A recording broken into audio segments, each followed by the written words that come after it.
Vamos mergulhar hoje numa passagem que é, olha, fascinante e cheia de imagens muito fortes. Isaías capítulo 27. É uma verdadeira jornada, sabe? Que começa com uma batalha, assim, de proporções cósmicas e termina com um retorno para casa muito emocionante.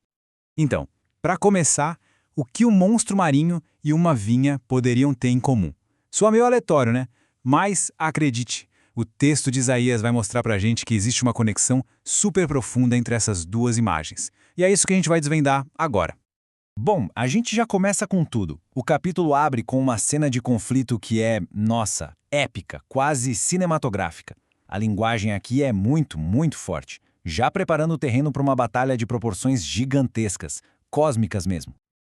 Olha só a força dessa imagem. Não é uma batalha qualquer, não. A gente está falando de um confronto divino contra uma criatura mítica. O texto descreve uma espada dura, grande e forte contra um dragão que está no mar. É pura ação, puro drama.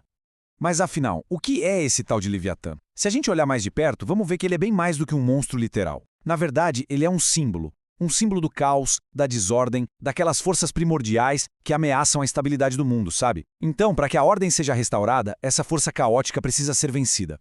E aí, do nada, o cenário muda, mas muda completamente. A gente sai daquele campo de batalha cósmico e entra numa atmosfera de pura ternura e cuidado, embalada por uma canção.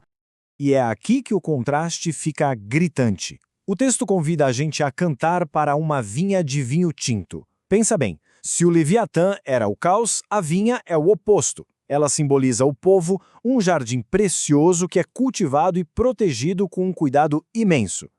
E essa relação tem uma dualidade incrível. De um lado, a gente vê um cuidado constante, super terno, de regar a cada momento. Mas, do outro lado, existe uma proteção feroz. Uma advertência bem clara para qualquer um que pense em prejudicar essa vinha. É cuidado e força andando juntos, lado a lado. Bom, e como isso se desenrola? Apesar de toda essa proteção, o texto também fala sobre a necessidade de expiação. Quer dizer, existe um caminho para o perdão de erros do passado, mas não é algo simples, exige uma ação bem concreta. E fica claro que o perdão não é algo passivo, é um processo ativo com etapas bem definidas. Primeiro, a iniquidade é expiada, depois o pecado é retirado e, por fim, tem um ato que é físico e simbólico ao mesmo tempo, os altares antigos são destruídos, o que mostra uma ruptura total com o que ficou para trás. Mas e quem não segue esse caminho de perdão? Bom, aí a narrativa muda de tom de novo de uma forma bem drástica. A gente se depara com uma imagem sombria, uma cidade que antes era fortificada, mas agora está completamente abandonada. Nossa, o contraste com a vinha bem cuidada não podia ser maior, né? Aqui, o que reina é a solidão, o abandono, um lugar que já foi forte e agora virou um deserto. É uma imagem pura de ruína e esquecimento. E os detalhes mostram bem como é esse abandono. A natureza vai retomando o espaço que era da cidade e o que sobra dela vira lenha, coisas básicas. E o texto deixa bem claro o porquê disso acontecer. É um povo que não tem entendimento. E essa falta de entendimento leva à perda do favor divino. Mas, felizmente, a história não termina nessa desolação. Muito pelo contrário, ela caminha para um clímax triunfante, um momento de restauração e de volta para casa numa escala, olha, grandiosa. E a escala dessa promessa é realmente imensa.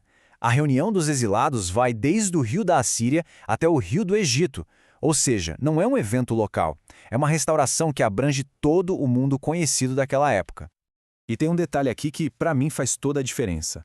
Apesar dessa escala gigantesca, a reunião é íntima, é pessoal. O texto diz que as pessoas serão reunidas um a um. Isso mostra que cada pessoa importa, sabe? Cada uma é encontrada e trazida de volta, individualmente. E o chamado para esse retorno é anunciado por um símbolo muito poderoso, o som de uma grande trompeta. Historicamente, uma trompeta assim sinaliza um evento de enorme importância, um chamado divino que simplesmente não dá para ignorar. E assim que a narrativa se fecha, os perdidos, os exilados, vindo de todas as direções, são trazidos de volta. E o destino final não é só um lugar no mapa, não, é um ato de adoração num lugar sagrado. O ciclo de restauração finalmente se completa.